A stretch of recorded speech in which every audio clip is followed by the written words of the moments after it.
ভাই আমি আমার একটু ঘটনা শেয়ার করতে চাই ভাইয়ের কথা প্রসঙ্গে, আপনাদের অনেকের জন্য শিক্ষণীয় হবে সেজন্য শেয়ার করা। আমার এরকম মানুষ হিসেবে আমাদের সবারই হয়, তাই না? আমার এরকম যদি কখনো এমন হয়েছে যে আমার স্ত্রী বা সন্তানদের সামনে মায়ের সাথে বা বাবার সাথে একটু জোরে কথা বলে ফেলেছি, হয়, হতে পারে, এরকম হয়েছে আমার জীবনে কখনো, যেটা জোরে কথা বলে ফেলেছি যেটা বেয়াদবির পর্যায়ে চলে গেছে। যখনই একটু মাথা ঠান্ডা হলো চিন্তা করলাম হ্যাঁ মা বাপ না অন্যায় করছে, না ভুলই করছে, তা বলে আমি তো বেয়াদবি করতে পারি না, আমি তো অন্যায় করে ফেলেছি। অনেকে আছে মাপ চায় চুপে চাপে না।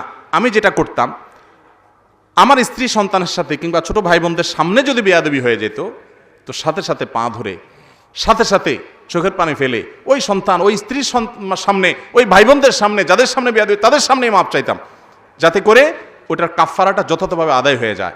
ভাইরা আমার, মা বাবার হক যে কত জটিল, কত কঠিন। আমাদের মা বাপরা অনেক সময় কিছু বলে না, সহ্য করে যায় হাসি মুখে, কিন্তু কিয়ামতের মধ্যে আল্লাহ তাআলা বিচার করবেন। এই জন্য মা বাবার সাথে বেয়াদবি